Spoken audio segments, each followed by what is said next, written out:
कल्पतरुभ्यश्च कृपा सिन्धुभ्यैव च पतितानां पावनेभ्यो वैष्णवेभ्यो नमो नमः। भक्त्या विहीनयपराधलक्षे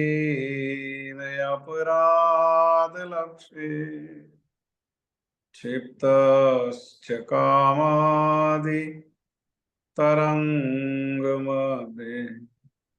कृपामयि त्वां शरणं प्रपन्ना वृन्दे नमस्ते चरणारविन्दम्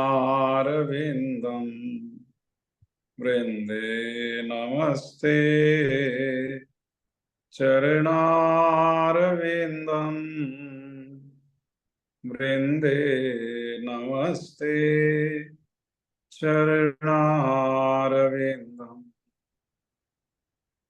श्री कृष्ण चैतन्य प्रभु नित्यानंद श्री अद्वैत गदाधर श्रीवासादि गौर भक्त वृंद। हरे कृष्ण कृष्ण कृष्ण हरे हरे हरे राम राम राम हरे हरे।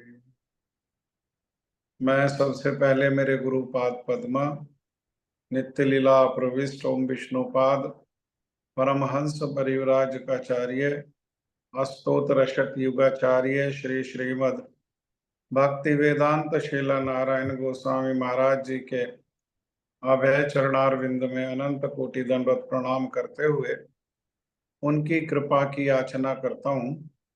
तदुपरांत नित्य लीला प्रविष्ट ओम विष्णुपाद स्तोत्र श्री श्रीमद भक्ति वेदांत स्वामी महाराज श्रील प्रभुपाद जी के चरण सरोज में अनंत कोटि दंडवत प्रणाम रूप अनुग गुरु परंपरा के चरणों में अनंत कोटि दंडवत प्रणाम। कथा के श्रोता वृंद वैष्णव वैष्णवी माता भाई बहन प्रभु श्रीमद् भगवत गीता आप सभी को मेरा यथा योग्य प्रणाम। आप सभी का फिर एक बार यह हमारे श्रीमद् भगवत गीता के क्लास में आपका बहुत बहुत स्वागत है। तो निर्णय फिर अंत में यही रहा कि हम सारे श्लोकों को साथ साथ ही अध्ययन करेंगे। श्रीमद् भगवत गीता यथारूप अध्याय 1 श्लोक संख्या 2। संजय को हस्तिनापुर में धृतराष्ट्र ने प्रश्न किया और उसके प्रश्न के उत्तर देते हुए ये श्रीमद् भगवत गीता में अर्जुन भगवान से कुछ कहें और भगवान अर्जुन से कहें और वो दिव्य संवाद हमको श्रवण करने के लिए मिले भगवान और अर्जुन के बीच में।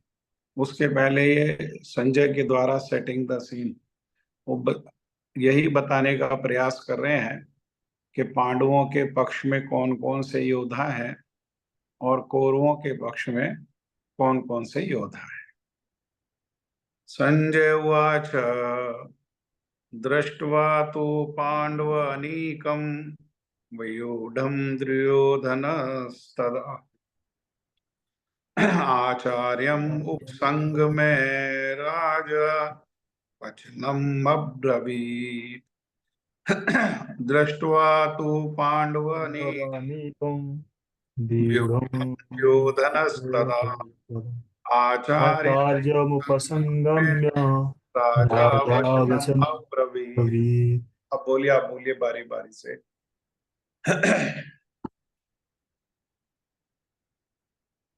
बोलिए, कौन बोलेगा अपना वीडियो ऑन करके और ऑडियो ऑन करके इसको श्लोक को दोहराइए। प्रभु जी मैं बोलती हूँ। हाँ बोलिए। संजय उवाच दृष्ट्वा तु पाण्डवानीकं व्यूढं दुर्योधनस्तदा आचार्यम् उपसंगम्य राजा वचनम् अब्रवीत्। बहुत सुंदर, लगता है आप टीचर थे पहले। प्रभु जी पहले पढ़ा है। और और किस संस्कृत भी 12th तक पढ़ी है संस्कृत। और कौन पढ़ेगा और कौन बोलेगा? हरे कृष्णा प्रभु जी। मैं प्रभु जी मैं बोलती हूँ। हाँ, वो अपना हाँ। ऑन करना पड़ेगा वीडियो। वीडियो अभी मैं कहीं बाहर हूँ तो मैं वीडियो ऑन नहीं कर सकती, मैं पढ़ देती हूँ। हाँ, हरे कृष्ण प्रभु जी। संजय उवाच दृष्ट्वा तु पाण्डवानीकं व्यूढं दुर्योधनस्तदा आचार्यमुपसंगम्य राजा वचनमब्रवीत्। हरे कृष्ण। बहुत सुंदर। और बोलिए।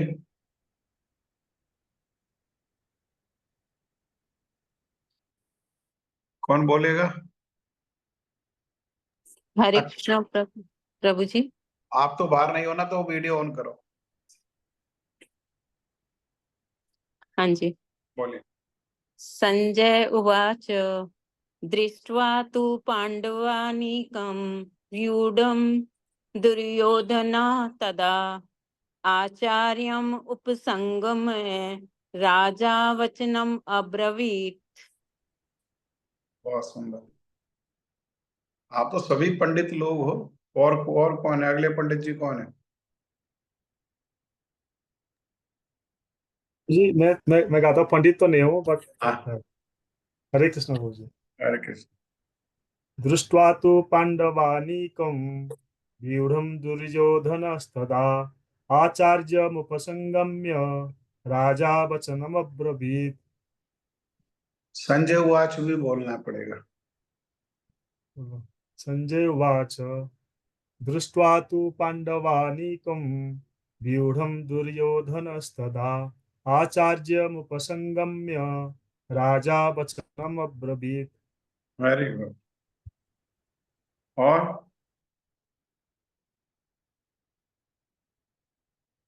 नॉट बस 18 कनेक्शन कनेक्टेड है, उनमें से 4 ही लोग बोले बस। संजय ने कहा, हे राजन, पांडु पुत्रों द्वारा सेना की व्यूह रचना देखकर राजा दुर्योधन अपने गुरु के पास में गया और पास जाकर के उसने ये शब्द कहे। तो यहाँ श्लोक में जो शब्द व्यवहार हुआ है, आचार्यम, आचार्य। आचार्य शिक्षा देने वाले, और शिक्षा के संबंध में गुरु। लेकिन जो भगवत संबंधी शिक्षा देने वाले हैं वो गुरु नहीं है। ये वो गुरु नहीं है। वो गुरु आचार्य से आगे हैं। वेद में कहा, जन्मना जायते शूद्र। जन्म से सभी लोग शूद्र जन्म लेते हैं। कोई भी है, विशेषकर कलयुग में, कलो शूद्र संभवा। कलयुग में केवल शूद्र ही संभव है। विशेषकर जो कलयुग है उसमें जो है ये शूद्र ही जन्म लेते हैं। ऐसा नहीं है कि कोई शर्मा के यहाँ जन्म लेने से ब्राह्मण हो जाएगा, अग्रवाल के यहाँ जन्म लेने से बनिया हो जाएगा, खन्ना के यहाँ जन्म लेने से खत्री हो जाएगा। ऐसा नहीं है। जन्म से नहीं फर्क पड़ता। जैसे संसार में डॉक्टर के घर में जन्म लेने से कोई डॉक्टर हो जाएगा, वकील के घर में जन्म लेने से कोई वकील हो जाएगा, प्राइम मिनिस्टर के घर में जन्म लेने से प्राइम मिनिस्टर हो जाएगा, हो सकता है। लेकिन केवल जन्म लेने से प्राइम मिनिस्टर हो जाएगा, वकील हो जाएगा, जज हो जाएगा, ये संभव है क्या? हाँ, वो हो सकता है, उसके लिए परिस्थिति अनुकूल है। लेकिन तब भी उसको क्या करना पड़ेगा? 2 कार्य करने पड़ेंगे, जिसको भगवान श्रीमद् भगवद गीता में आगे जा करके कहेंगे, चतुर्वर्णम मया सृष्टम गुण कर्म विभागश। ये 4 वर्णों की सृष्टि, 4 वर्ण, ब्राह्मण, क्षत्रिय, वैश्य और शूद्र, भगवान कह रहे ये मैंने की है, लेकिन इसका आधार जन्म नहीं है। इसका आधार क्या है? गुण कर्म। गुण, जिसमें ब्राह्मण का जन्म, ब्राह्मण के घर में जन्म लिया या किसी और परिवार में जन्म लिया, परंतु गुण ब्राह्मण का है और अभ्यास, प्रैक्टिस भी ब्राह्मण की है, तो वो क्या है? वो ब्राह्मण है ना। जैसे वाल्मीकि जी तो रत्नाकर होकर के, उन्होंने तो ब्राह्मण परिवार में जन्म नहीं हुआ, लेकिन वो गुण और कर्म को प्राप्त करके, गुण और अभ्यास को प्राप्त करके वो ब्राह्मण हो गए। जैसे व्यास देव जी, उनका जन्म तो मछुआरे के घर में हुआ, मछुआरी के गर्भ से, हाँ, सत्यवती के गर्भ से, तो वो तो नहीं है, लेकिन गुण और कर्म से, जिसमें जैसा गुण है और जैसा उसके कर्म है और उस कर्म का अभ्यास है जैसा, वो वही है। हाँ? जन्मना जायते शूद्र, जन्म से सभी शूद्र हैं। संस्कारात भवेत द्विज, संस्कार होने से द्विज होता है। द्विज माने द्विज, द्विजमा ज माने जन्म, दूसरा जन्म। हाँ, कौन सा संस्कार, मूल संस्कार कौन सा है? तो अनेकों संस्कार होने पर भी यज्ञोपवीत मूल संस्कार। यज्ञोपवीत होने पर क्या होता है? दूसरा जन्म। एक जन्म कहाँ हुआ? एक जन्म संसार में माँ बाप से हुआ, माता पिता ने संसारी नाम को रख दिया, हाँ, उनसे शरीर की प्राप्ति हुई। और दूसरा जन्म हुआ सदगुरु से। सदगुरु से यज्ञोपवीत संस्कार होने पर ये दूसरा जन्म हुआ। और जब दूसरा जन्म हुआ तो गुरु, माता पिता तो संसार वाला नाम देते हैं, लेकिन गुरु जो है दोबारा नामकरण करते हैं, दोबारा नाम होता है, दोबारा नाम दिया जाता है। हाँ, दोबारा नाम किस लिए दिया जाता है? वो नाम भगवान से संबंधित नाम होता है, और वो भगवान से संबंधित नाम होने पर सेवक या सेविका होता है उसमें मूल पहचान। जैसे हमारा जन्म हुआ तो हमारे माता पिता ने हमारे इस शरीर को जन्म दिया और हमारा नाम रखा राजेश शर्मा। गुरुजी ने कृपा करके अपने चरणों में आश्रय दिया, उन्होंने यज्ञोपवीत संस्कार किया और उन्होंने दूसरा जन्म दिया, तो उन्होंने भगवत संबंधी नाम दिया, उन्होंने नाम दिया राधानाथ दास। हाँ, एक तो संबंध, श्रीमती राधा रानी से संबंध, राधानाथ, जो श्रीमती राधा रानी के प्राण धन है, वो ऐसे जो राधा कृष्ण है उनका सेवक। ये दूसरा जन्म। दूसरा जन्म होने पर ब्राह्मण होता है, हाँ, लेकिन दूसरा जन्म होते ही ब्राह्मण नहीं हो जाता है। ब्राह्मण बनने के लिए अब दूसरा जन्म तो हो गया, लेकिन ब्राह्मण बनने के लिए 2-3 कार्य और 2 कार्य और करने पड़ेंगे। तो पक्षियों को भी द्विज कहा जाता है और ब्राह्मणों को खगस्य, खग कहा जाता है। खग का अर्थ है पक्षी। क्यों? क्योंकि पक्षी का भी 2 बार जन्म होता है, माता पिता के गर्भ से अंडे के रूप में और अंडे से फिर बच्चे के रूप में। जैसे खग का 2 बार जन्म होता है, ऐसे ही जो ब्राह्मण है उसका कितनी बार जन्म होता है? 2 बार। द्विज बनते हैं उससे, द्विज। अभी ब्राह्मण नहीं बने, द्विज बन करके, अब द्विज हो गए तो द्विज होके क्या करेंगे? अब उस गुण को उपलब्धि करेंगे। कौन से गुण को? ब्राह्मण के गुण को उपलब्धि करेंगे। उसको उपलब्धि करने के लिए क्या करेंगे? सदगुरु के चरणों में बैठ करके ग्रंथों का अवलोकन करेंगे, अनुशीलन करेंगे, जिसको कहा वेद पठामी भव विप्रः। आप लोग जो चाहे नोट कर सकते हैं। ये श्लोक आपको साधारण में नहीं मिलेंगे, ये तो गुरु जी की कृपा है जो हमको ये बैठे बिठाए संपत्ति मिल गई। उन्होंने सार सार दे दिया हमको निकाल करके। वेद पठामी भव विप्रा, फिर वेदों का अध्ययन करने से, अर्थात श्रुति या स्मृति, वेद के दो भाग है, वो दोनों को स्मरण पढ़ने से क्या है, भव विप्र, विप्र हो जाएंगे। और इसके बाद एक कार्य और करना पड़ेगा, ब्रह्म जानति ते ब्राह्मणा। ऐसा अनुशीलन करते करते गुरु की कृपा से भगवान को जान लेंगे। भगवान कौन है?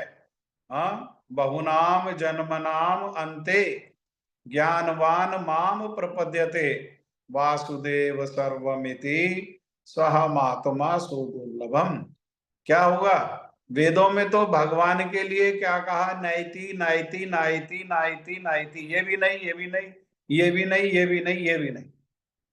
लेकिन वो वेदों में जो नैति नैति कहा वेदों की ऋचाओं ने, उसको भगवान ने भगवत गीता में इति कर दिया। क्या इति कर दिया? नाइति को इति, इति माने यही। भगवान ने कहा यही भगवान है। कौन? वासुदेव सर्वम इति। वासुदेव, वसुदेव का लड़का जो वासुदेव है, वासुदेव कृष्ण जो है, वो सर्वम इति, सबकी इति, अर्थात सारे कारणों का परम कारण है, जिसको ब्रह्मा जी ने भी कहा ईश्वर परम कृष्ण सच्चिदानंद विग्रह अनादिरादिर गोविंद सर्व कारण कारणम। वो भगवान जो है वो सारे कारणों के, जो भी कुछ घटित होता है कहीं भी, वो उसके मूल कारण कौन है? मूल कारण उसके भगवान। हाँ, तो ब्रह्म जानाति, उन भगवान को जिसने जान लिया कि भगवान कौन है, भगवान एकमात्र कृष्ण है। हाँ, और उनमें भी जो स्वयं भगवान है वो श्री ब्रजेंद्र नंदन श्याम सुंदर, जिनका यशोदा मैया के गर्भ से जन्म हुआ, क्योंकि श्रीमद् भागवतम में प्रारंभ में ही कह दिया एते चांश कला पुंसाम कृष्ण अस्तु भगवान स्वयं। वो कृष्ण कौन है? वो स्वयं भगवान है। और कृष्ण कौन से? तो वो ब्रजेंद्र नंदन श्याम सुंदर जो है वो स्वयं भगवान है। हाँ, वे ब्रह्म जानाति ते ब्राह्मण, वो ब्राह्मण है। लेकिन उन ब्राह्मणों से ब्राह्मण क्या हो गए? वो ब्राह्मण आचार्य हो गए, वो शिक्षक हो गए। लेकिन जो वैष्णव हैं वो उनसे भी श्रेष्ठ हैं। वैष्णव कौन? जिन्होंने भगवान को जान लिया। भगवान को जान करके क्या किया? भगवान को जान करके भगवान की स्थिति को भी जान लिया और अपनी स्थिति को भी जान लिया। भगवान कौन है? तो भगवान हमेशा के लिए प्रभु हैं, स्वामी हैं, है ना। और हम कौन हैं? हम हमेशा के लिए उनके सेवक हैं, उनके दास हैं। कैसे? बिके हुए दास, उनके हाथों में बिके हुए दास हैं। अच्छा, ये संसार के लोग जो है ना, ये बातों को कहते तो हैं but they don't really mean it what they से।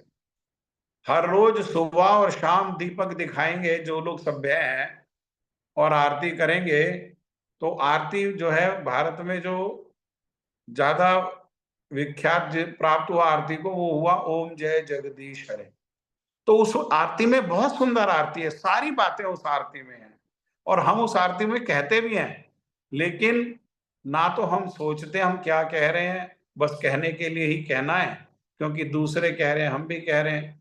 उसी आरती में कहते हैं हम सेवक तुम स्वामी कृपा करो भरता, स्वामी कृपा करो भरता, है ना। ये वहां भी ये बात कहते हैं कि हम कौन है? हम आपके सेवक हैं और आप कौन है? स्वामी हैं। लेकिन जो ये बात को जान लेता है, ये संबंध को जान लेता है और उस संबंध में सेवा करता है, उस संबंध को जान करके, अरे जब हम सेवक हैं तो सेवक का काम है सेवा करना, तो जो उस सेवा को करना प्रारंभ कर देता है, जो उस सेवा को कर रहा है, वो कौन है? वही वैष्णव हैं। वे वैष्णव कैसे हैं? वे वैष्णव 3 प्रकार के हैं। एक को कहते हैं कनिष्ठ, एक को कहते हैं मध्यम और एक को कहते हैं उत्तम। ये अपने जो भगवान का भजन है, भगवान की सेवा है, उसके आधार पर है कि किसको कितना अनुभव है। जो कनिष्ठ अधिकार में है वो क्या करते हैं? वो तो गुरुजी ने कहा, गुरुजी ने किसकी बात कही? शील रूप गोस्वामी पाद जी की। शील रूप गोस्वामी पाद जी ने किसकी बात को कहा? तो वो तो श्री चैतन्य मनो अभीष्टम, वो तो श्रीमन चैतन्य महाप्रभु के मन की बात करने वाले हैं। अर्थात महाप्रभु ने कहा कि जिसने जीवन में एक बार भी विष्णु तत्व को नाम लिया है, कैसे भी लिया है, वो कौन है? वो कनिष्ठ वैष्णव, वो प्रणाम करने के योग्य है। हाँ, दूसरा कहा मध्यम अधिकार। मध्यम अधिकार कौन है? मध्यम अधिकारी वो वैष्णव हैं जो स्वयं भी भजन कर रहे हैं और अपने आचरण से और अपनी कथाओं के माध्यम से औरों को भी उत्साहित कर रहे हैं, औरों को भी उत्साह दे रहे हैं भगवान का भजन करने का। लोगों को बता रहे हैं भगवान कौन है, हम कौन है, हमारा भगवान का संबंध क्या है, ये प्रकृति क्या है, समय क्या है, कर्म क्या है, कौन सा कर्म करना चाहिए, ये सारी बातों की शिक्षा को देते हुए कैसे? स्वयं भजन के द्वारा आचरण युक्त होकर के, केवल कह नहीं रहे, आचरण युक्त होकर के जो ये बातों को प्रचार प्रसार करते हैं, अर्थात स्वयं भी भजन करते हैं और जानते हैं कि जीव मात्र का मंगल भगवान के भजन में है, इसलिए औरों को भी भगवान के भजन में लगाने के लिए उत्साहित करते हैं, मजबूर नहीं करते, उत्साह देते हैं, अंधा कुआं में नहीं धकेलते, उत्साह देते हैं, ज्ञान आदि के द्वारा बता करके, साइंटिफिकली हर चीज को एक्सप्लेन करके और उत्साह देते हैं। ये मध्यम अधिकारी हैं। और श्रेष्ठ अधिकारी कौन है? जिनके दर्शन मात्र से भगवान का नाम मुख में आ जाता है, वो उत्तम अधिकारी। ये 3 अधिकार में अलग अलग प्रकार के जो वैष्णव हैं वो क्या करते हैं? वो भगवान का भजन करते हैं। भजन का अर्थ भज धातु है। आज भी गुरुजी एक स्थान पर बता रहे थे कि भजन कहने का अर्थ लोग समझते हैं केवल कि बैठ बैठ करके हरे कृष्ण महामंत्र करना है। वो तो है ही, महामंत्र को जप करना, कीर्तन करना, वो तो सेवा है ही है, लेकिन केवल वही सेवा है वैसा नहीं है। अरे भगवान के लिए भोग बनाना भी सेवा है, भगवान को श्रृंगार करना भी सेवा है, भगवान के श्रृंगार के लिए फूलों की माला को गूंथना भी सेवा है, भगवान के मंदिर को झाड़ू देना, पोछा लगाना भी सेवा है। और गुरुजी तो कहते थे कि भाई डंडा लेकर के वहां पर पहरा देना वो भी सेवा है, वो भी भक्ति है। सब कुछ भक्ति है, सब भगवान की सेवा है। जब समय होगा तो बैठ करके भगवान के नाम को जप करेंगे, जब अनुकूलता समय होगा तो कीर्तन करेंगे नृत्य कर करके, और जब आवश्यकता होगी तो भगवान के लिए कुकिंग करेंगे, आवश्यकता होगी तो बाजार जा करके खरीद के लेकर के आएंगे भगवान की सेवा के उद्देश्य से। जैसा जैसी आवश्यकता है वैसा वैसा भगवान की सेवा में अपना तन, अपना मन और अपनी वाणी को लगाना, ये भगवान की सेवा। इस प्रकार से ये वैष्णव जो हैं ये सबसे श्रेष्ठ हैं, ब्राह्मणों से भी ये श्रेष्ठ हैं। गुरु होने का अधिकार किसको है? गुरु होने का अधिकार एकमात्र वैष्णव को ही गुरु होने का अधिकार। हाँ, गुरु इसलिए हमारे जगन्नाथपुरी में श्रील नामाचार्य हरिदास ठाकुर जी को मिलने के लिए जाते हैं महाप्रभु हर रोज, क्योंकि हरिदास ठाकुर जी तो कहते हैं मेरा तो मुसलमान परिवार में जन्म हुआ है, निम्न परिवार में जन्म हुआ, मैं जगन्नाथ जी के दर्शन करने के योग्य नहीं हूँ।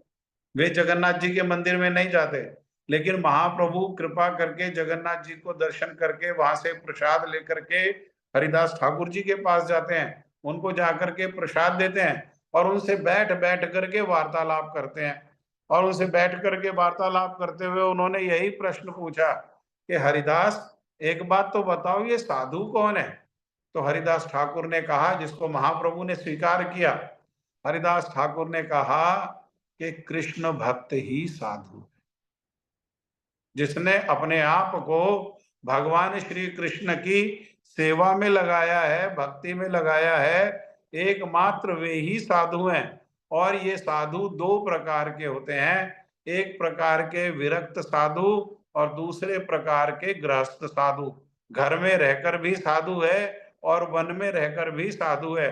श्रील सुखदेव गोस्वामी पाद विरक्त साधु है, वन में रहकर के साधु है। और ये पांडव अर्जुन जिनका रथ हाँक रहे हैं, ये गृहस्थ साधु। श्री प्रहलाद महाराज ये गृहस्थ साधु, महाप्रभु के परिकर ये सब गृहस्थ साधु। हाँ, तो ये यही साधु है, यही गुरु। अर्थात यहाँ गुरु कहने का उद्देश्य वो नहीं जो भगवान की उपलब्धि कराने वाले गुरु हैं। यहाँ गुरु कहने का उद्देश्य है शिक्षक, टीचर। गुरु जी, गुरु कहने का अर्थ क्या है? शिक्षक, टीचर। टीचर मतलब संसार की पढ़ाई पढ़ाने वाले, संसार की पढ़ाई। इन्होंने क्या किया? दुर्योधन इनका शिष्य है, दुर्योधन को इन्होंने पढ़ाया है, लेकिन दुर्योधन को भगवान का भक्त नहीं बना पाए। दुर्योधन को गदा युद्ध का शिक्षा दिया, मल युद्ध की शिक्षा दी, है ना, सेनापति होकर के सेना को व्यवस्थित करने की शिक्षा दी, सब प्रकार की शिक्षा दी, घर को चलाने की शिक्षा दी है, राज्य को चलाने की शिक्षा दी है, भेद नीति को बताया है, अर्थ नीति को बताया, राजनीति को बताया, लेकिन भक्ति की नीति को नहीं बताया। वरना दुर्योधन की, इनका जो शिष्य है द्रोणाचार्य, यहाँ जो कह रहे हैं आचार्य, आचार्य कहने का अर्थ क्या है? आचार्य कहने का अर्थ है द्रोणाचार्य। द्रोणाचार्य का शिष्य होते हुए भी वो दुर्गति को प्राप्त हो रहा है, ऐसे जघन्य कार्य कर रहा है, ऐसे निम्न कार्य कर रहा है जो शूद्रों के भी सम्मान के योग्य नहीं है। ठीक है। अब इस श्लोक में तीन शब्द महत्वपूर्ण है, तीन शब्दों दो का तो परिचय, एक तो दुर्योधन और एक आचार्यम। आचार्य मतलब द्रोणाचार्य। और तीसरा शब्द क्या है? व्यूढ़म। व्यूढ़म का अर्थ है व्यूह रचना। तो गुरुजी बताते हैं कि दुर्योधन ये धृतराष्ट्र और गंधारी के 100 पुत्रों में से सबसे बड़ा था। देखो, गंधारी के तो 100 पुत्र हैं और एक बेटी है, 100 लड़के हैं और एक बेटी है। लेकिन ये जो धृतराष्ट्र है, इसके 101 बेटा है और एक बेटी है। 100 बेटे तो गंधारी से जन्म लिए, वो 100 बेटे हैं, और एक जो है वो दासी पुत्र है, दासी से जन्म लिया, वही दासी पुत्र जिसका नाम विकर्ण है, और जिसने महाभारत में जब नग्न करने का प्रयास किया द्रौपदी को दुर्योधन ने, जिसने विरोध किया था, वो दासी पुत्र था। दुर्योधन का भाई है, पिता एक है लेकिन माता दो है, और इनकी बेटी भी है, और वो बेटी जो है, बेटी का ही विवाह हुआ था जयद्रथ से। ठीक है। तो इस प्रकार से 100 बेटे हैं, और उन 100 बेटों में सबसे बड़ा जो है वो ये दुर्योधन ही है। और जब इसका जन्म हुआ तो बहुत सारे अपशकुन हुए, बहुत सारे अपशकुन हुए। कुत्ता और सियार रोने लगे, गधे जोर जोर से चिल्लाने लगे, ये सब अपशकुन है ना। तब विदुर ने ये अपशकुन को देखा और उनको आशंका हो गई कि ये तो जो है ये कुरु वंश को कलंकित करेगा, ये तो कुरु वंश को ध्वंस कर देगा। क्यों? क्योंकि दुर्योधन का वास्तव में जो जन्म है वो कली से है। हाँ, कली का जो है अंश इस दुर्योधन में है। महाभारत में ये बात लिखी हुई है। और ये बहुत बड़ा पापी हुआ, क्रूर हुआ, कुरु वंश का कलंक स्वरूप हुआ। तो इसको देखते ही विदुर जी ने कहा, जब ये बच्चा था, कि इसको अभी मार डालो। धृतराष्ट्र तैयार भी हो गया था कि इतना अपशकुन जिस बच्चे के जन्म पर हुआ है उसको मार डालो, लेकिन तभी गंधारी ने दुर्योधन को धृतराष्ट्र की गोदी में दे दी। अब गोदी में जब बेटा आया और कोमल कोमल स्पर्श, और ये दुष्ट जो है उसी समय रोना शुरू कर दिया। बस जो धृतराष्ट्र है वो तो बेटा में आसक्त हो गया। जैसे माता पिता अपना बेटा को देख करके, स्पर्श करके, उसकी आवाज को सुन करके उसमें आसक्त हो जाते हैं, और बेटा तो रोया और ये धृतराष्ट्र ने भी रोना शुरू कर दिया कि इसको नहीं मारो, इसको नहीं मारो, इसकी रक्षा करो, है ना। और इसके नामकरण के समय वहां जो कुल पुरोहित थे और बड़े बड़े जोशी थे, उन्होंने भी भविष्यों के लक्षण को देख करके इसका नाम क्या रखा, वो चाहता था धृतराष्ट्र इसका नाम सुयोधन रखना, लेकिन सुयोधन जैसे इसके काम नहीं थे, इसीलिए इसका नाम जो है वो दुर्योधन रखा गया। हाँ। और जीवन के अंतिम समय में भगवान श्री कृष्ण के इशारे से ही भीम के द्वारा इसका लोमहर्षक वध हुआ। हाँ, इसका वध हुआ, ठीक है। और व्यू को तो एक ग्रंथ है शब्द रत्नावली, उस शब्द रत्नावली में गुरुजी ने बताया है कि समग्रस्य तु सैन्यस्य विन्यास स्थान भेदता साव्यू इति विख्यातो युद्धेषु पृथ्वी भुजाम। अर्थात युद्ध में विजय प्राप्त करने के लिए कुशल राजाओं के द्वारा अपनी समग्र सेना को इस प्रकार से स्थापित करना जो विपक्ष के द्वारा सभी दिशाओं से दुर्भेद्य हो, ये व्यवस्था क्या कहलाती है, ये व्यवस्था व्यू कहलाती है। व्यू माने प्लानिंग करना, और प्लान करके अपनी सेना को सजाना। जैसे क्रिकेट में बॉलर बॉल करता है तो बॉल को कैच में परिवर्तन करने के लिए वो सारा फील्डिंग सजाता है, वो उसकी सेना है। वो फील्डर्स क्या है, वो फील्डर्स उसकी सेना है, उससे व्यू रचना करता है। कौन स्लिप में खड़ा होगा, कौन फॉरवर्ड शॉर्ट लेग होगा, कौन लेग स्लिप होगा, कौन थर्ड मैन होगा, कौन फाइन लेग होगा, ये सारी की सारी वो जो है वो व्यू रचना। ये जो ऐसा लगाना जिसको आजकल कॉमन भाषा में कहते हैं फील्डिंग लगाना, है ना। मैंने उसकी फील्डिंग लगा दी है। किसी को घेरना है तो कहते हैं मैंने उसकी फील्डिंग लगा दी है।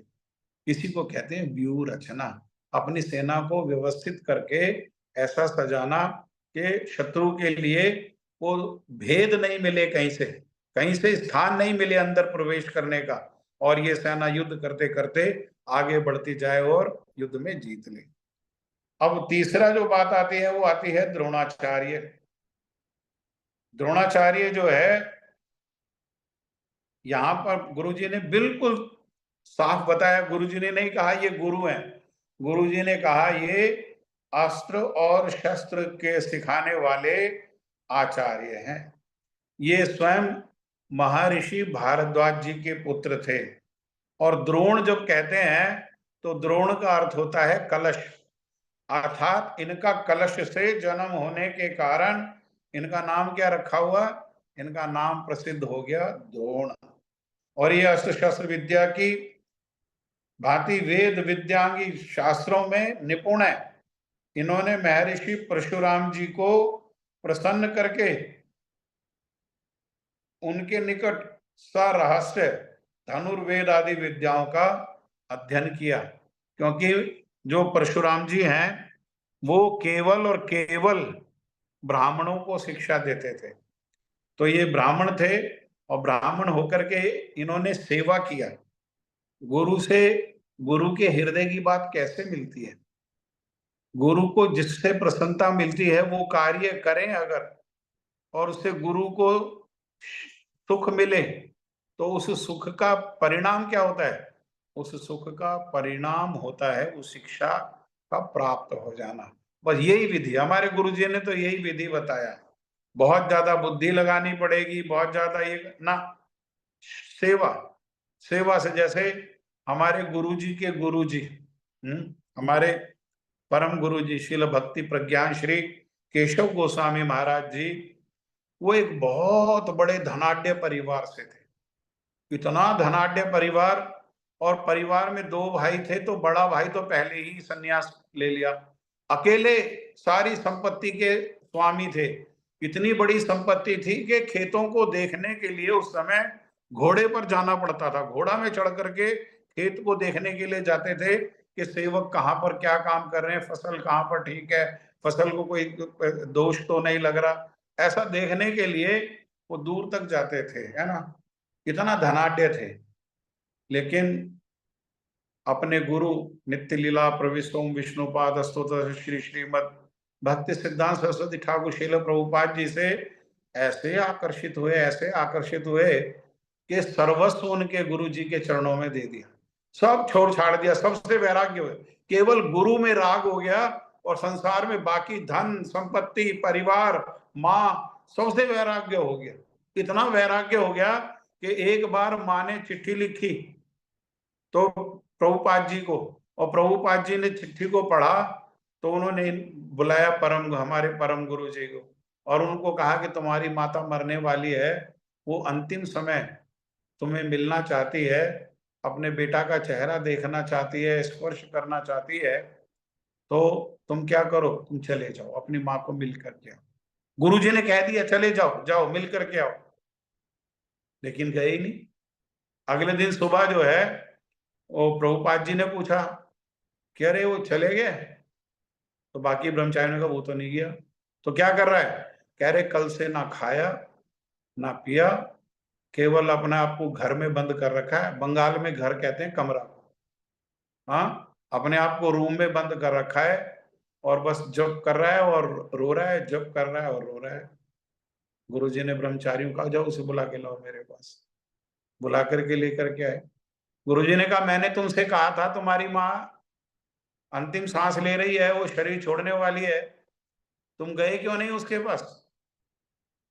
तो अपने गुरुजी के चरणों में लेट करके रोने लगे, कहने लगे माँ बाप तो हर जन्म में मिले हैं, लेकिन वास्तविक माता पिता तो आप हो, आप तो जन्मों जन्मांतर के बाद मिले हो।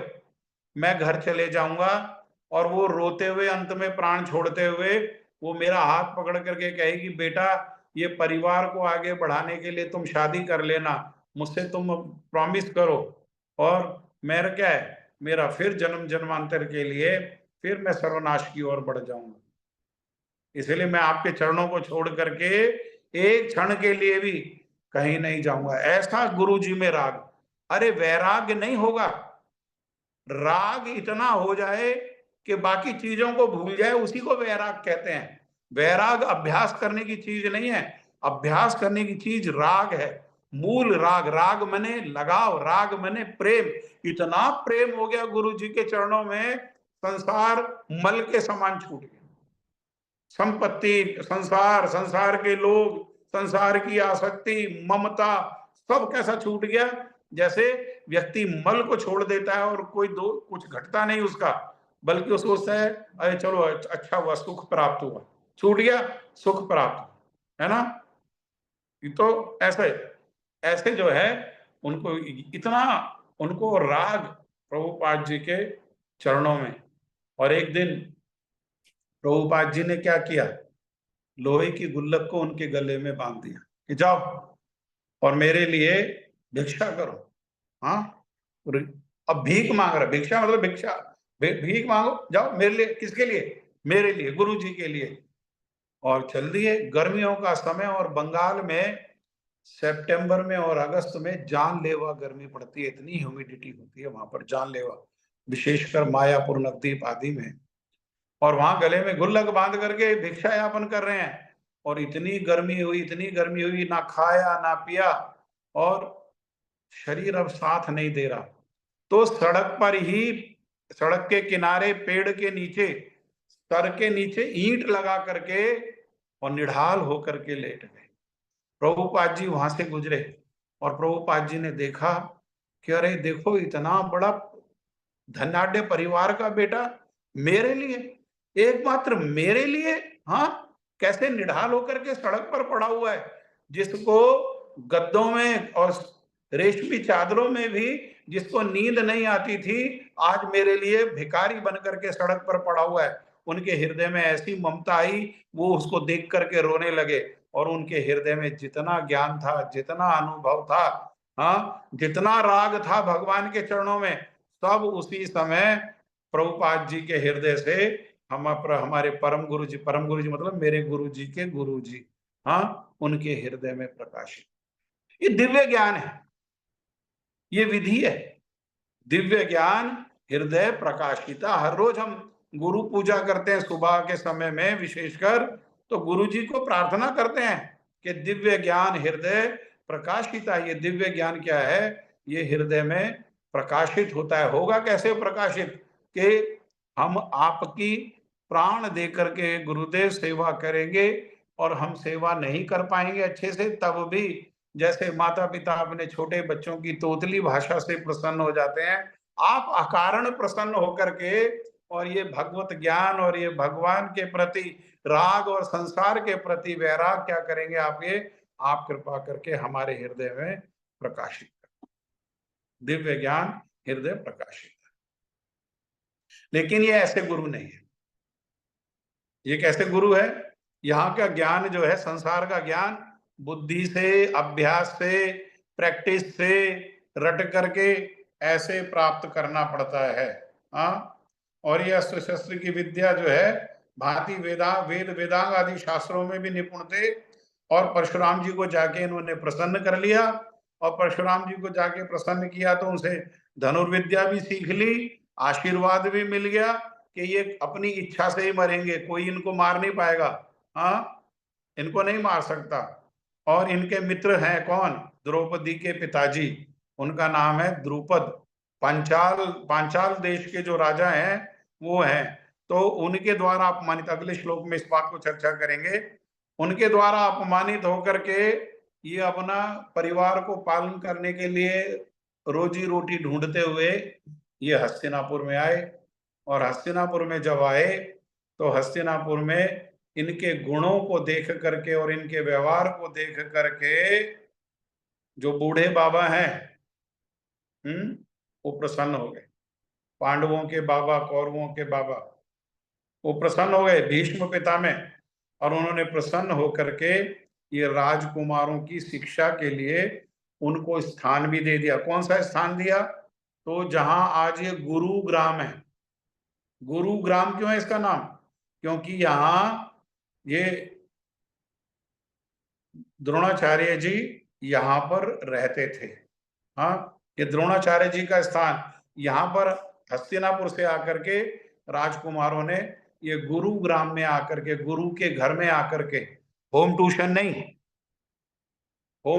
आजकल तो टीचर बिके हुए वो घर में ही आकर के शिक्षा देने लगते हैं। नहीं, तब गुरुजी के आश्रम में सारे ऐश्वर्यों को छोड़ करके, चाहे आप राजकुमार हैं, वो साधारण भिक्षुक के रूप में रहते हुए वहां पर शिक्षा लेनी होगी। और सारा का सारा कार्य कौन करेगा? ये शिष्य लोग करेंगे। क्या कार्य करेंगे? ये वन से लकड़ी लेकर के आएंगे चूल्हा जलाने के लिए, ये वन से पशुओं के लिए घास आदि लेकर के आएंगे, ये अन्न आदि को उगाएंगे। और गुरु माता क्या करेंगी?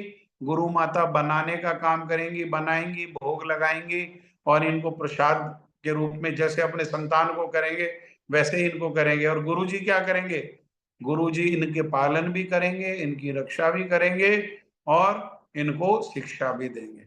इस प्रकार से ये हमारे जो यह सारा स्थान है, ये इंद्रप्रस्थ है, खांडाप्रस्थ, यही ये गुरुग्राम में इनको स्थान दिया गया। इस प्रकार से ये द्रोणाचार्य जी। किसी का कोई प्रश्न है इसमें? ये श्लोक में आज हमने बहुत सारी बातें सुनी है, कोई जिज्ञासा है किसी की? चलें अगला श्लोक पे चलें, फिर अगला श्लोक को प्रारंभ करें। श्लोक संख्या 3। पश्येताम पांडुपुत्राणाम आचार्य महतीम चमुम व्यूढ़ाम द्रुपद पुत्रेण तव शिष्येण धीमता। पश्येताम पांडुपुत्राणाम आचार्य महतिम च व्यूढ़ाम द्रुपद पुत्रेण तव शिष्येण धीमता।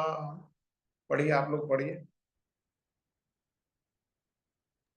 हरे कृष्णा प्रभु जी। हरे कृष्ण। वीडियो ऑन करो।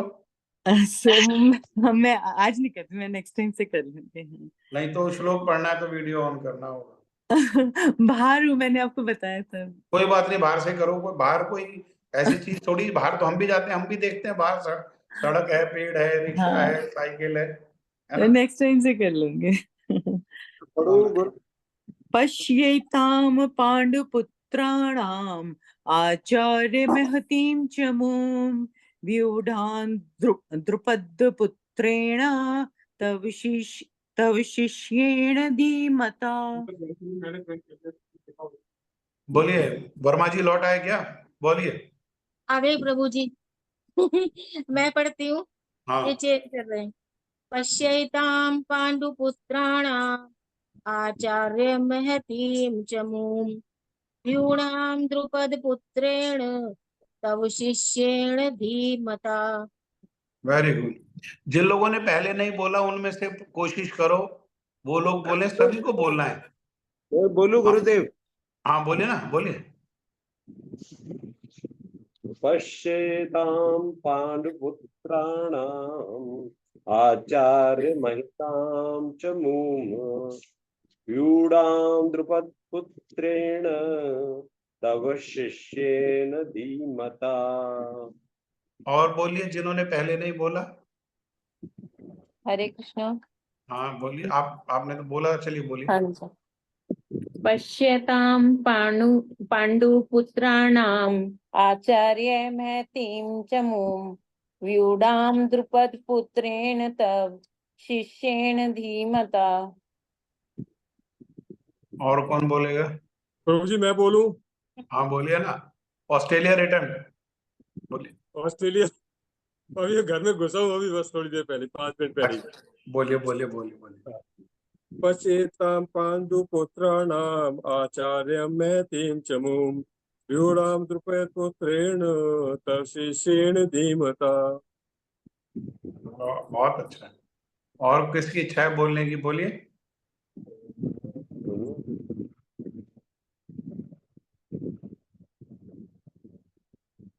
इस श्लोक में दुर्योधन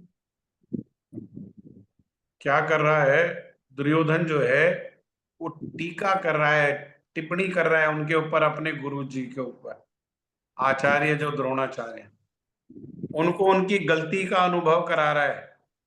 और उनकी गलती का अनुभव कराते हुए कह रहा है, हे आचार्य, पश्य एताम पांडुपुत्राणाम, ये पांडवों के लड़कों की, पिताजी भी ने भी कुल से अलग किया, अपने आप को कुरुवंश कहा पहले श्लोक में, और पांडवों को पांडुपुत्र कहा, जबकि दोनों के दोनों एक ही कुल है, लेकिन इनको पांडुपुत्र, ताकि जब कुल ही एक नहीं रहेगा तो अधिकार ही नहीं रहेगा। और ऐसे ही ये यहाँ पर इनको अलग करके बोल रहा है, कह रहा पांडुपुत्राणाम, पश्य, पश्य माने देखो, एताम, इस सेना को, पांडुपुत्रों की जो विशाल सेना है इसको देखो, जिसे आपके बुद्धिमान शिष्य द्रुपद के पुत्र ने इतने कौशल से व्यवस्थित किया है ना। क्या कह रहा है कि देखो आपने क्या गलती करी है। आपने द्रुपद का जो बेटा है, क्या नाम है उसका? उसका नाम है धृष्टद्युम्न, जो पांडवों का सेनापति है और पांडवों का साला भी है। उसने क्या किया है? देखो कितने अच्छे प्रकार से अपनी सेना को व्यवस्थित किया है। और क्या किया है आपने?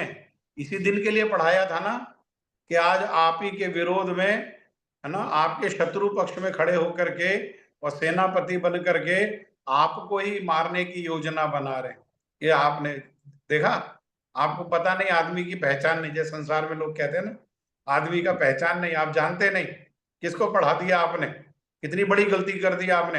अगर नहीं पढ़ाया होता तो आज ये सेनापति बन करके, पांडवों का सेनापति बन करके इस प्रकार से सेना की व्यवस्था को नहीं देख रहा होता, सेना को इतना व्यवस्थित नहीं करता।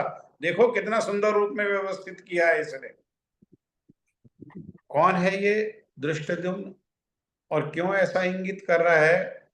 तो देखो ये जो द्रोणाचार्य है और धृष्टद्युम्न का पिता पांचाल राज जो द्रुपद है, ये दोनों दोस्त थे, दोनों साथ पढ़े थे ये, और साथ पढ़े तो उस समय ऐसी मित्रता थी कि उस मित्रता में कई समय पांचाल राज द्रुपद ने कहा, अरे मैं राजा हूं तो इस वास्ते कोई फर्क नहीं पड़ता, मैं राजा का बेटा हूं, तुम ब्राह्मण पुत्र हो, है ना, तुम गरीब हो और मैं अमीर हूं, इस बात से कोई भेद नहीं, हम मित्र हैं। और मित्रों के बीच में जो कुछ भी होता है दोनों का आधा आधा होता है, इसलिए मैं राजा बनूंगा तो मेरा आधा राज्य वो तुम्हारा होगा। ये कब की बात है? ये बचपने की बात है, जब बच्चे थे तब इस प्रकार से, तब इतना चेतना जो है साफ सुथरी रहती है, कलमश नहीं होता मन में, कपट नहीं होता है संसार का, तो तब जब इस प्रकार से शुद्ध चेतना होती है तो ऐसा विचार होता है कि सब कुछ, अरे भाई सब कुछ, हाँ सब कुछ हमारा और तुम्हारा मिला जुला है, इसमें हमारा अकेले का नहीं है।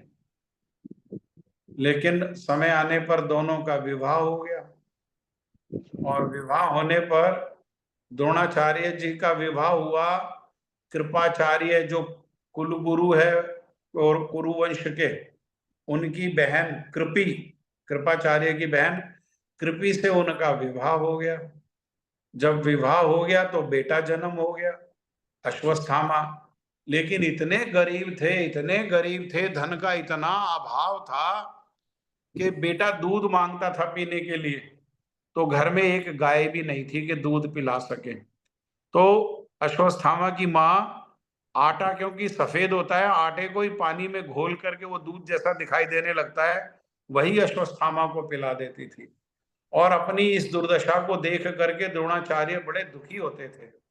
तो एक दिन जब दुखी थे तो पत्नी ने कहा, अरे आपका मित्र तो कह ही रहा था आधी संपत्ति आपकी है, आधी संपत्ति छोड़ो, हमें किसकी संपत्ति चाहिए, ब्राह्मण का धन तो केवल भिक्षा, औरों को धन चाहिए, ब्राह्मण का धन केवल भिक्षा। सुदामा ने अपनी पत्नी से कहा कि अरे भाई संसार के लोगों को धन की आवश्यकता होगी, ब्राह्मण का धन तो दूसरों की जेब में है, जब जितना और जब आवश्यकता हो उतना मांग लो, भिक्षा मांग लो, जाओ उनसे भिक्षा ही मांग लो, एक गाय ले आओ, कम से कम बेटा को दूध तो मिल जाएगा पीने के लिए, हर रोज कृष्ण रोता प्रभु है। जी, हाँ जी, हो गया समय समय? हो गया प्रभु जी। ठीक है, तो फिर अगली बारी इसके आगे अगली बारी प्रारंभ करेंगे। आप लोग जिसकी बारी है वो नाम जप करें। हरे कृष्णा प्रभु। हरे कृष्ण।